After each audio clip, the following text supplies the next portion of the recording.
Чижовой. Конечно, выделение женской прозы в особое литературное явление достаточно условно. По большому счету нет никакой женской прозы, мужской прозы, а есть хорошая литература и плохая литература. Но в конце 80-х годов прошлого века понятие «женская проза» очень активно вошло в обиход и читательский, и литературоведческий. И связано это было с тем, что появилось целое созвездие замечательных, ярких, талантливых писательниц.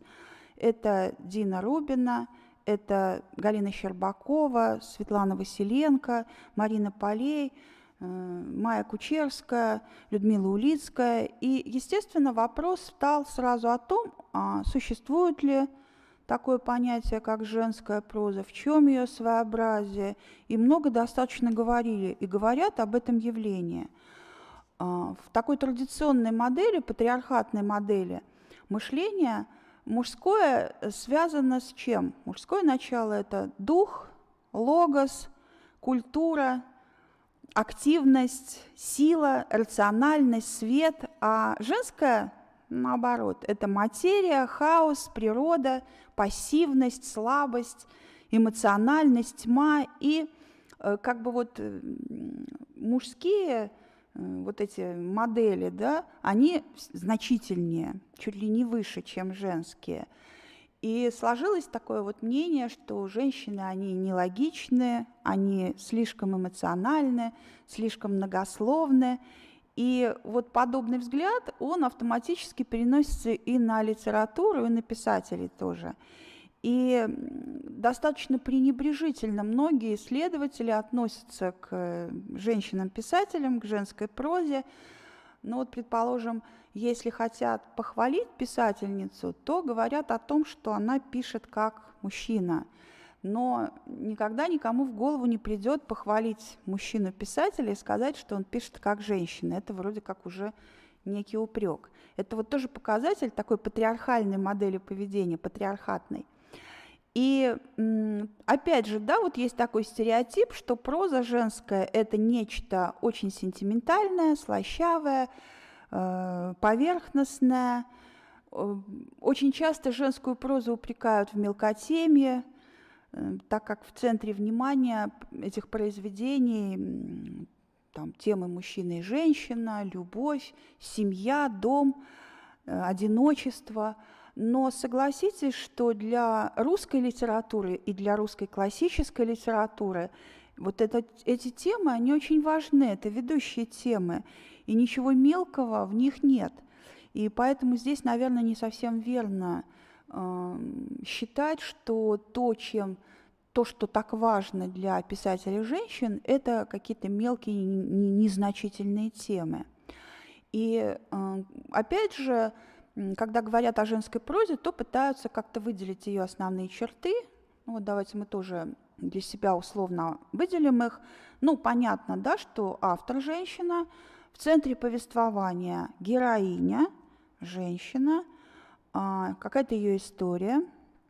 Мы видим мир глазами женщины, отношения с мужчинами тоже мы рассматриваем с точки зрения самоосмысления героинь. Это очень важно, да? Вот. Потом, как мы уже сказали, доминируют темы семьи, дома, любви.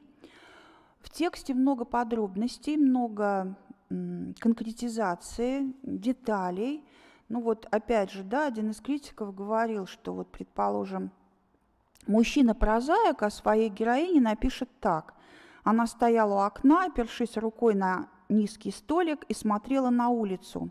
Когда вошла секретарша, Татьяна взяла со стола ручку и подписала бумагу.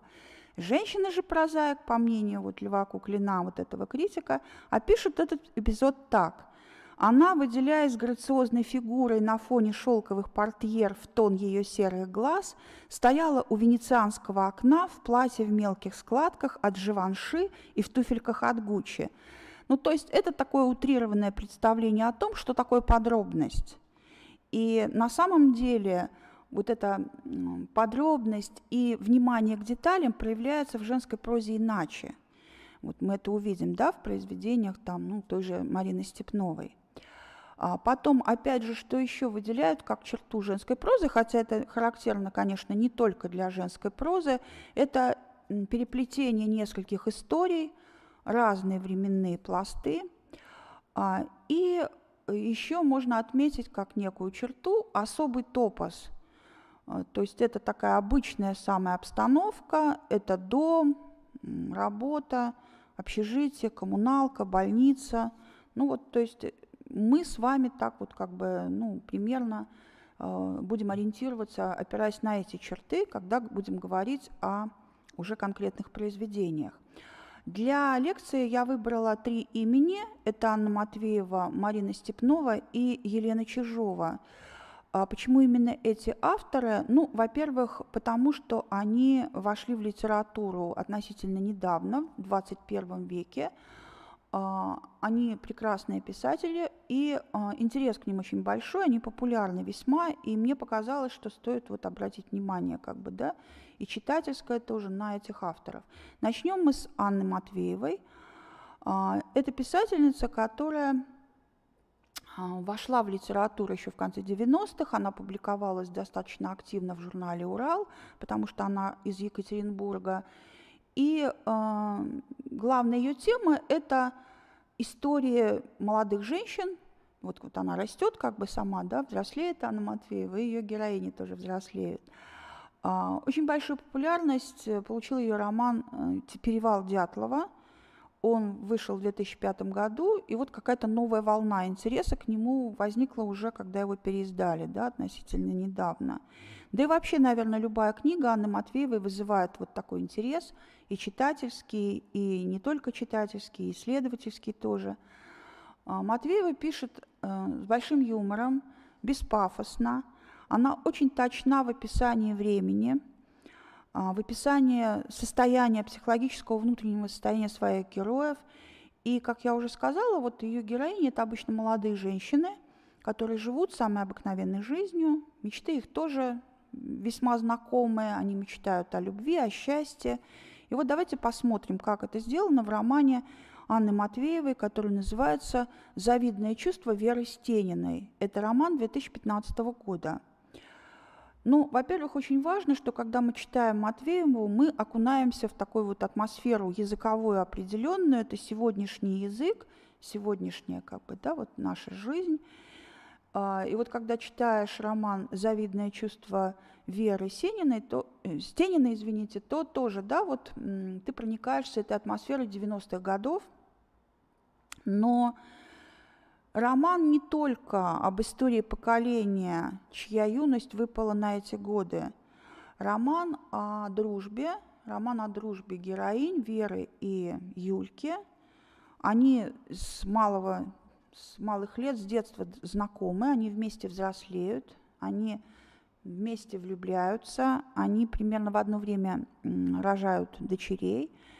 И Вера испытывает зависть к своей подруге. Она завидует ее красоте, ее удачливости, ее длинным ногам, успеху у мужчины, даже ее шубе из голубой норки завидует. И она ощущает эту зависть физически. То есть это такая летучая мышь, которая застревает в горле, мешает дышать, мешает жить. Она может затихнуть на время, но потом опять заявляет о себе. Испытывает героиня зависти по поводу дочери Юльки, Жени, очень талантливой, умной девочки, такой звездочки школы. Родная дочь Веры, Лара, не обладает такими способностями, она далека от всего этого.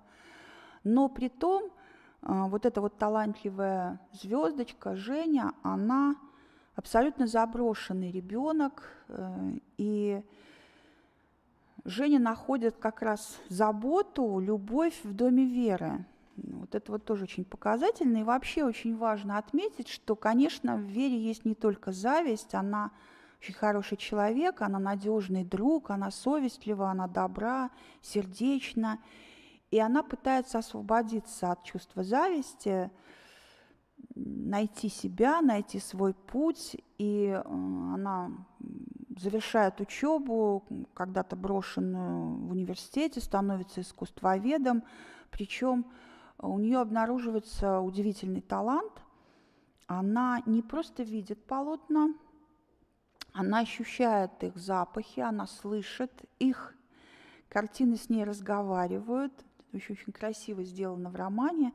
Вот. И таким образом роман уже расширяет свои рамки и становится не только романом о зависти, но и романом еще вот о неком таком возвышенном чувстве, которым обладает Вера, и которому тоже можно, в свою очередь, позавидовать. Вот способности так глубоко воспринимать произведения живописи, произведения искусства. И таким образом название романа тоже можно по-разному понять, что это не только роман о женской зависти, но еще и роман о вот этом чувстве, роман об искусстве, роман о творчестве. В произведении становится таким своеобразным гимном творчеству, красоте. Вот это важно, да? И, конечно, очень важно, что героиня меняется, она взрослеет, она понимает в какой-то момент, что противоядие от зависти – это не обладание всем тем, что есть у Юльки, а это то, что есть в ней самой, то, что для нее является главным, то, что делает ее Веру счастливой. И счастье – это любовь, это верность своему призванию, вот этой своей удивительной способности, своей профессии.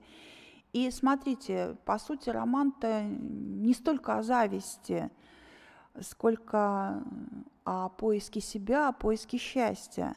Вот это очень важно, что как бы носительница такого вроде качества далеко неприятного, как зависть, становится не героем каким-то таким одиозным, тем более отрицательным, такого вообще нет деления у хороших писателей, а становится как бы персонажем, в связи с которым мы размышляем об очень важных вечных темах и об очень важной теме, связанной с творчеством, с поиском себя.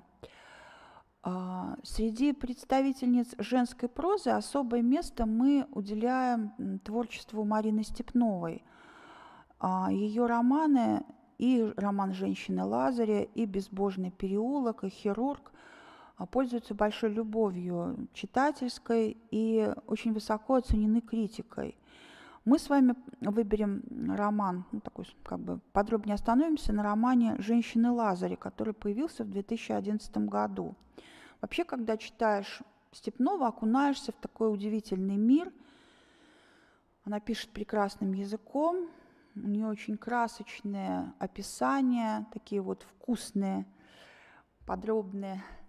Она с любовью выписывает эти детали. Помните, мы говорили, что это одна из черт как бы прозы женской, вот это внимание к деталям. Я вам покажу, например, как делает это Степнова. История, уже связанная с Галиной Петровной в романе. «Давайте я вас провожу», — сухо сказала она, и перед глазами Линта плавно поплыл тесноватый молодой халатик, круглая смешная пуговица на хлястике, кулачки, засунутые в карманы, суровое выбеленное полотно и глубокая голубая складка, которая ложилась то справа, то слева, там, где от тонкой сильной талии спешила к бедрам невероятно чистая линия, завораживающе чистая. Это было движение самой жизни, и Линд не видел ничего, кроме этой жизни, ни тусклых коридорных ламп, ни взволнованной до отказа набитой аудитории, ни дрожащих багровых щечек лебезящего директора политеха, который все тянул Линда за рукав в сторону, и так далее, То есть вот смотрите, сама деталь, которая важна, и создается такое вот прекрасное описание, что как раз для нас интересно. И герои книг Степновой — это тоже очень такие ярко выписанные, выпуклые, полнокровные, живые герои. Читать о них интересно, увлекательно. И вот в романе «Женщина Лазаря» это мы тоже ощущаем. По сути, это такая семейная сага. Вообще семейные саги, весьма любимые авторами женской прозы. У Степновой тоже будет это, да, и в том же новом ее романе «Сад» перед нами тоже такая семейная сага. И вот в каком-то смысле «Женщина Лазарь» — это тоже семейная сага. По сути, это действительно история женщин, которые окружают Лазаря Линдта, талантливого ученого, математика, физика, который связан с изобретением атомной бомбы. Мы почти ничего не знаем о его работе, о его открытиях. Мы знаем только историю его личной жизни. И название в этом смысле очень точное – «Женщины Лазаря», потому что действительно перед нами будет история, связанная с героинями, которые сыграли большую роль вот в его судьбе. 3 женских судьбы, которые перед нами проходят, и роман так вот структурирован тоже, четко выделяются на уровне времени тоже, да, интервалы такие, этапы в жизни героя. Первый этап связан с Марусей, как ее называют, с Марией Челдоновой. Вот перед нами история как раз Марии Челдоновой, которая была женой учителя Лазаря Линдта, и он познакомился с ней, будучи совсем юным. Она старше героя на 31 год. И вот перед нами Маруся, такое воплощение женственности, счастья семейного. Она прекрасно готовит, она помогает ближним, не имея детей. Мария Никитишна в годы Великой Отечественной войны приютила, по сути, усыновила сирот, детей и целую семью тоже приютила и помогала. И Лазарь был для нее сыном, мальчиком, которого тоже надо было опекать, помогать ему, кормить его. И она никогда не узнала о том, что он ее любит. Для Линдта Маруся была воплощением света, который она излучала, и потом он искал отблески вот подобного света в других женщинах, в лицах многих женщин, пытаясь вот найти что-то подобное. Спустя 10 лет после смерти героини Лазарь встречает Галину. Вот начинается уже, да, следующий этап. Это 49-й год, 59-й, простите, потому что вот 10 лет прошло. И он встречает молодую лаборантку Галочку Баталову, от которой внешне исходит вот тот же свет, Марусин свет. Она младше Лазаря на 41 год. Она влюблена, она готовится к свадьбе, но вот ее увидел Линдт, и все резко меняется, ломается в ее жизни. Он влюбился, он сделал ее женой, и, по сути, так вот как бы совершенно по-другому складывается ее судьба. Никакого счастья она не испытывает, она ненавидит своего мужа. Кроме материальных благ, кроме богатства, ничего в ее жизни нет. А Лазарь же мечтает о семье, об уютном гнездышке. Вот у него есть, да, этот идеал, то, как это происходило в доме Маруси, у Челдоновых. И вот он пытается как-то следовать как может этому, но абсолютно не понимает то, что происходит вокруг, не замечает каких-то простых знаков вот этой обычной жизни.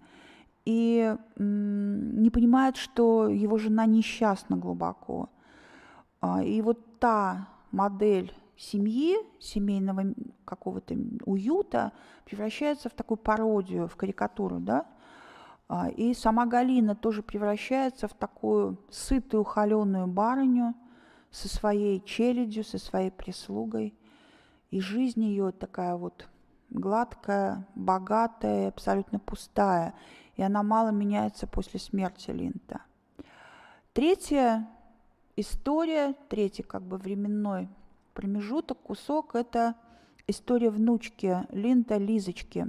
Лидочка как раз вот помогает герою найти и себя, наверное, в каком-то смысле, и понять, что такое счастье. Именно Лида возвращает к человечности Галину Петровну, свою бабушку, по сути, да, которая вынуждена воспитывать ее после смерти родителей, после смерти своего сына Бориса. И для нее это совершенно и не кстати, и не нужно, но постепенно она начинает, ну, как бы вот оттаивать, да, и действительно искренне любит свою внучку. И в то же время, что еще интересно, эта девочка, она очень будет похожа на Лазаря Линдта по характеру. Она будет мечтать о своем доме и, по сути, выберет в какой-то момент именно личное счастье, именно семью. Она блестящая балерина, ей там прочат славу балерины, в Большом театре она будет выступать. Ой, простите.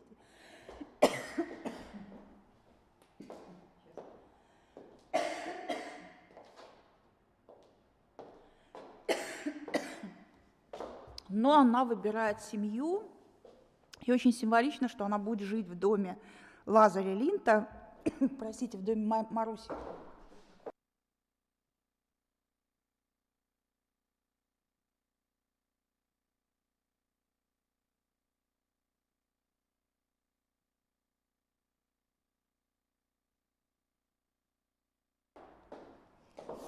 Она окажется в доме Маруси Челдоновой, в этом огромном доме, старом, деревянном. И это тоже весьма символично, да, что дом вот этого идеала Линдта Маруси достанется именно Лидочке. И вообще то, что эта героиня выше, ну, как бы общественного некого, да, долга и выше идеологии, это сейчас очень актуально для сегодняшнего нашего времени. Вот приоритет частного, личного, который возвращает нас к вечным каким-то общечеловеческим ценностям. И то, что Марина Степнова нам напоминает об этом, наверное, очень важно. Вот то, что ее героиня обретает действительно счастье, выходит замуж, и вот этот и отблеск и Линдта, и отблеск света Маруси на ней тоже будет, на этой молодой, совсем юной женщине. И следующий автор, о котором мы говорим, это Елена Чижова. Она родилась, она постарше, да, тех вот, писательниц, о которых мы говорили, там, Анна Матвеева 72-го года рождения, Марина Степнова 71-го, примерно ровесница, Елена Чижова 57-го. Она входит в литературу тоже вот в новом веке, в 2000 году, своим романом «Крошки Цахис». Потом был роман «Лавра» 2002 года, роман «Арест и сын», и вот знаменитый роман «Время женщин» 2009 года, который как бы вот был замечен, был удостоен премии «Русский букер», и после него как-то вот стали говорить о писательнице, интересной писательнице Елены Чижовой, и любое ее произведение воспринимается уже вот как значительное явление в современной литературе. И мы с вами как раз остановимся на романе «Время женщин», романе 2009 года. Роман построен по таким вот законам полифонизма, в нем разные голоса, порой с разных позиций, говорят, повествуют нам о, ну, порой даже одном и том же. И мы слышим там голоса и матери, вот главной героини Софьи, Сюзанны, и ее самой, и других персонажей, не таких главных, да, но все-таки особо мы выделяем, конечно, сознание маленькой девочки. Вначале, как бы перед нами она еще совсем маленькая. Мама назвала ее красивым, редким именем Сюзанна. Вот. Но вот как бы она Софья, да, вот когда ее крестили в тайне, бабушки, которые вокруг нее, мы еще поговорим об этом ниже, вот они ее назвали Софьей. Она для нас все-таки Софья больше. Она не говорит, она немая, хотя она прекрасно слышит, все понимает, но не говорит. И это тоже такой вот образ, да, символический. Она не говорит, но она слышит и запоминает. И вот этот ее опыт, боль сиротства, трагедия жизни ее, все это как бы перекрывается голосами, такой вот музыкой голосов, которые она слышит, которые звучат в ее памяти. И это голоса 3 старух, 3 женщин, Гликерии, Евдокии и Ариадны, которые вот рядом с ней были в детстве и в юности. Они, по сути, спасли семью, ну вот ее семью, как бы ее мать и ее. Это конец 50-х, начало 60-х годов.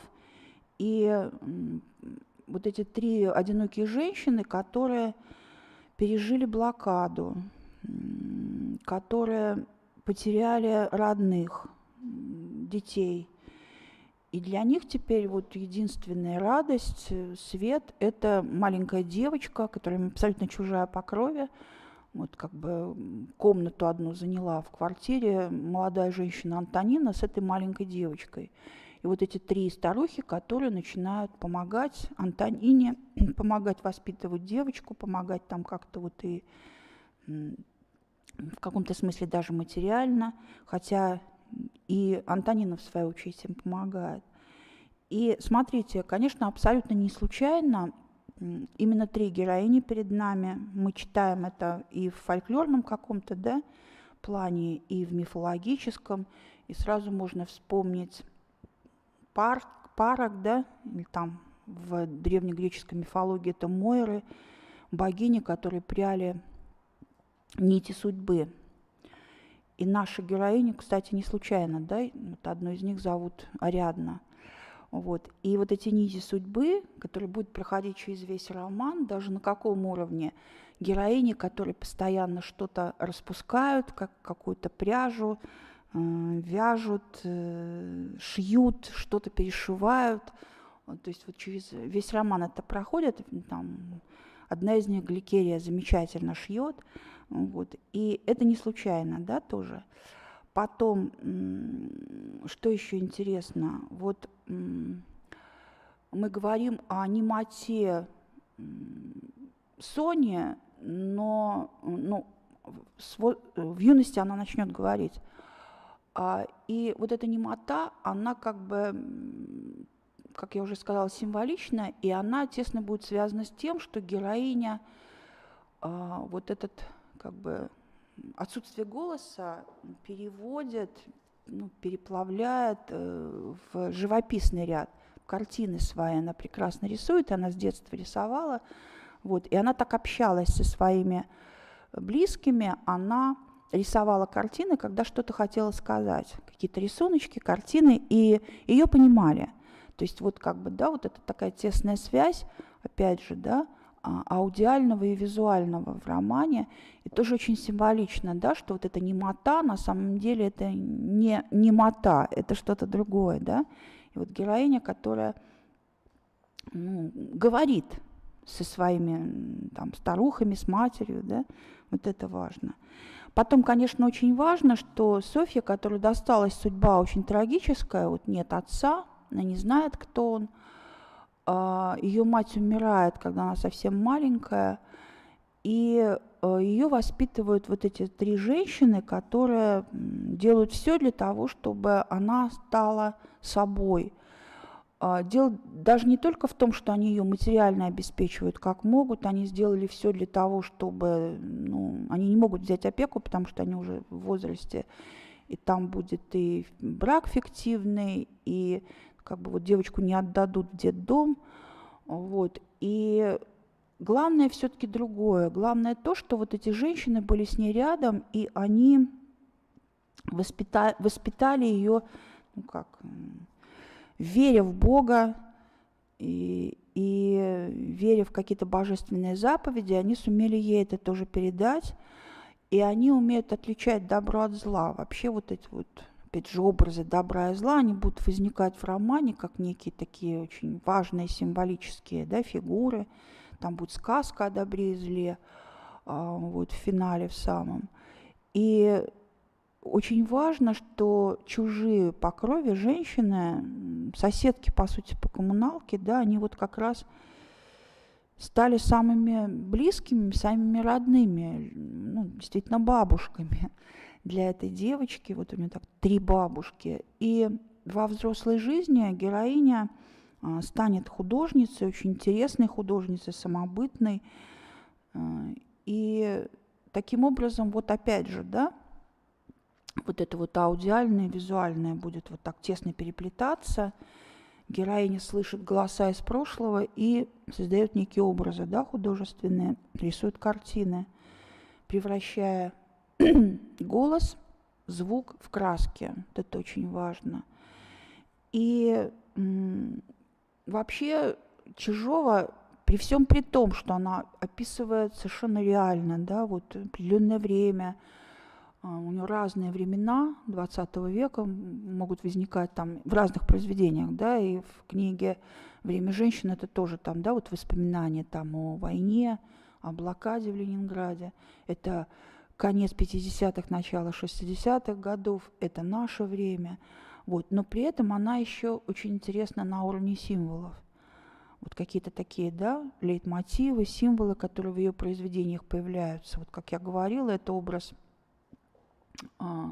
немоты, потом тоже очень интересный образ, связанный с тем светом, с мертвыми, с миром мертвых. Вот в книге это очень по-разному воплощается, но начиная с того, что Соня маленькая не раз слышала сказку о спящей красавице и на русском, и на французском, ее учат французскому, как полагается, да, в старинных семьях. Вот одна из бабушек как раз Ариадна. И вот это ее такая любимая сказка «Спящая красавица», которая спит вечным сном, да, долгое время, уколовшись, опять же, да, и вот этот мотив булавки, который тоже связан с шитьем, да, вот это тоже не случайно. А потом вот этот мир смерти, мир мертвых воплощается в романе в образе зеркала. Соня маленькая, когда смотрит в зеркало, она, ну, вот, видит в нем другой мир, в котором нет бабушек, там есть только девочка, похожая на нее, женщина, похожая на маму, и какой-то вот еще там таинственный мир. Вот для нее это мир, мертвый мир, другой какой-то мир, да. То же самое связано с миром, вот с этим образом мертвых, с телевизором. Вот в доме появляется телевизор, тогда это еще была такая новинка, да, роскошная. И то, как воспринимают увиденное по телевизору вот те же старухи, когда они, например, смотрят: о, это же демонстрация 1 мая, довоенная 1939 год, они же все мертвые, вот они идут. То есть это как бы телевизор — это мир, где мы видим только мертвых, так вот полагают и старухи, и девочка Соня. Вот, то есть как бы вот все это было когда-то. Или это какой-то вот другой мир, да, как вот Антонина, которая смотрит телевизор, смотрит там какое-то кино, вот как там все прекрасно, хорошо, но где это? Где эта жизнь? Причем она так размышляет, даже когда смотрит новости, да, там, предположим, завод показывают, и вот она удивляется тому, как все там чисто, прекрасно, сама работая на заводе, она такого не видит, да? Вот где этот мир, вот где этот прекрасный мир, замечательный, в какой жизни? Наверное, вот в мире, в царстве Аида, да, в мире мертвых. Вот это тоже очень интересно в романе. Вот эти вот образы символические, лейтмотивы, которые так вот тесно связаны друг с другом, перетекают один в другой, и получается такой определенный мир, да, особый мир, который, абсолютно, повторяю, реален, вот, и очень точен, да, в изображении времени и в изображении психологического состояния, но в то же время вот эти символы, они придают такую особую, да, глубину произведениям Елены Чижовой, это интересно. Вот. И опять же, сложно, наверное, сказать, что вот Чижова — это такая вот исключительно женская проза. Нет, это просто хорошая проза. Вот. И Чижова, которая говорит очень жестко о каких-то вещах. В ее произведениях очень часто возникает такой протестный момент. Она говорит о каких-то сложных периодах в жизни нашей страны. Ну вот в том же романе «Время женщин» это 1956 год, да, когда вот наши войска вошли в Венгрию. И вот этот трагизм этих событий, он связан с отцом, которого так и не знала Соня, да, как бы там только упоминается для нее этот герой, но мы немножечко о нем знаем, когда читаем, вот, когда слышим, точнее, голос Антонины, да, вот матери Сони. Вот. И, в принципе, ну, как бы вот получается, что мы говорим с вами вот в связи и с Чижовой, и с другими авторами о каких-то абсолютно реальных, ну, каких-то исторических событиях, каких-то абсолютно конкретных, ну, я не знаю, топосах. Мы говорим о какой-то чаще всего обычной жизни, герои, которые не совершают там каких-то подвигов великих, да, каких-то великих открытий. Эти женщины, которые живут обычной жизнью, и в то же время нам это очень интересно, и мы ощущаем, что говорится-то об очень важном, говорится о вечных проблемах, говорится о общечеловеческих проблемах. И даже Чижова, которая как-то говорила о том, что ну вот, в современной жизни вообще очень важен образ матери, не жены, а именно матери. И те ценности, которые важны для матери, которые она передает своим детям, вот, независимо от того, какой там мир вокруг, и пытаясь как-то сопротивляться, да, там, реалиям мира, каким-то негативным проявлениям, там, идеологической жизни, политической жизни. Вот. И именно мать на это способна, по мнению Чижовой, и потому в ее, в том же романе «Время женщин» старухи, третьей героини, они ведь действительно, ну, берут на себя материнские функции, да, во многом. Вот, и особенно это заметно после смерти Антонины. Это как бы такие матери в таком вот глобальном, да, каком-то таком символическом, опять же, значении. И это очень важно. Вот. И опять же, женская проза, она заставляет нас, ну, как бы напоминает нам, заставляет нас задумываться о вещах, которые, к сожалению, утрачивают свое значение вот в наше время, когда вот мы говорим о том, что совершенно иной теперь, да, и вот как-то так в чем-то размывается, расшатывается институт семьи, вот, и те же, я не знаю, Анна Матвеева, Марина Степнова, Чижова, которые, ну, напоминают нам, что очень важно, что есть семья, есть дом.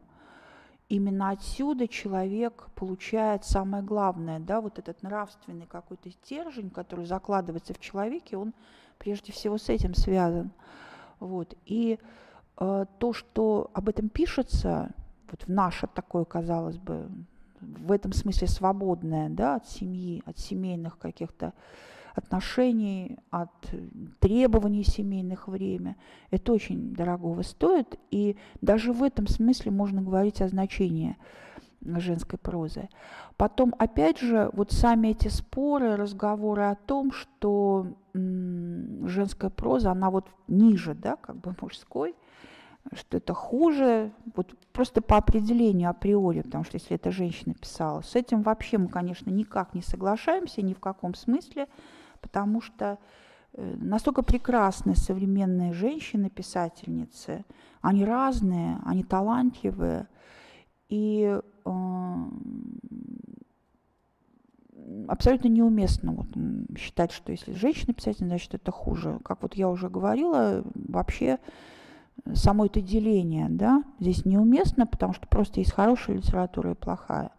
Вот. Но все-таки мы говорим о неких особенностях женской прозы, потому что действительно мы видим мир глазами женщины, и женщина становится субъектом. То есть на нее не просто смотрят, как бы, да, и описывают ее, а она субъект уже, она сама смотрит и сама описывает то, что происходит, и с ее как бы позиции, из позиции автора женщины, как бы вот и героини, мы все видим. Это очень важно. И опять же важно то, что действительно все-таки отличается чем-то женский взгляд от мужского. Не случайно все-таки есть это, ну, как бы существуют и мужчина, и женщина, да. Вот. Другое дело, что писательница, она ведь тоже может выбрать путь другой немножко, да, и писать, ну, так вот, примитивно говоря, как мужчина. И позиционировать себя как писателя, да, ну, там, та же Татьяна Толстая, которая постоянно подчеркивала вот одно время, что она не писательница, она писатель. Вот. Но можно выбрать и другой путь, да, и писать, как бы вот такой вот, ну, создавать такой вот уже образ писателя-женщины. Вот. Есть и некая крайность в этом, конечно. Можно писать женские романы, это особое явление, это особый термин в литературе, уже там достаточно устоявшийся. И женский роман – это не женская проза, это другое совсем. Это такая беллетристика, легкая, поверхностная, которая по своим лекалам делается, да, по своим законам. Вот, и я не случайно не назвала сегодня ни одного вот, имени, связанного с женским, вот, женским именно любовным романом, потому что там своя как бы ниша, там свои писательницы женщины, да, вот. Но это как раз вот к разговору о том, что женская проза – это очень сложное явление, неоднозначное, многомерное, и все-таки оно имеет право на вот то, чтобы его выделяли особо, ну, чтобы как бы вот мы это с вами прочувствовали и запомнили, я приведу цитату из Виктории Токаревой, которую мы тоже, естественно, связываем с лучшими представительницами женской прозы. Первый вопрос о женской литературе, как будто бывает еще мужская литература. У Бунина есть строчки «Женщины подобны людям и живут около людей». Так и женская литература. Она подобна литературе и живет около литературы. Но я знаю, что в литературе имеет значение не пол, а степень искренности и таланта. Я готова сказать, да, существует женская литература. Мужчина в своем творчестве ориентируется на Бога, а женщина на мужчину. Женщина восходит к Богу через мужчину, через любовь. Но, как правило, объект любви не соответствует идеалу. И тогда женщина страдает и пишет об этом. Основная тема женского творчества – тоска по идеалу. Видите, вот в этой цитате как раз Токарева говорит о том, что очень характерно для вот ситуации вокруг женской прозы, когда вот эти разговоры о том, да, что женская проза, женская литература – это изначально ниже, чем мужская. Вот. Но в то же время вот Токарева выделяет как раз и своеобразие женской прозы. Вот эта тоска по идеалу, который пишет Токарева, вот это тоже действительно очень такая вот важная, характерная черта, потому что, как мы убеждаемся, женская проза, она о жизни, о поисках себя, о поисках счастья, и не только личного и семейного, а о поисках счастья, так, с большой буквы, да, вот, и мы с вами, когда говорим об этом явлении, мы все-таки действительно, наверное, принимаем вот то, что это особое явление, это особое понятие женская проза. И те авторы, о которых я говорила, да, конечно, они там в чем-то шире этого явления, они выходят за его рамки, они просто хорошие писательницы, но в то же время они в главном как раз соответствуют тому, что мы связываем с женской прозой. Вот как мы выделяли, да, вот эти мотивы и какие-то основные черты женской прозы и главные ее темы, мысль семейная, акцент на традиционных ценностях, на каких-то высших категориях бытия, то есть акцент на семье, любви, материнстве, изображение очень сложной жизни женской, изображение трагедийности человеческого женского существования И вот отсюда такое вот внимание, да, пристальное к подробностям, к какой-то самой, казалось бы, обычной жизни, к бытовым таким реалиям жизни. Отсюда вот этот глубокий психологизм и в хорошем смысле эмоциональная насыщенность. Вот это все есть у тех авторов, о которых я говорила, и это все, конечно, характерно для женской прозы. И на этом мы сегодня завершим. Всего доброго.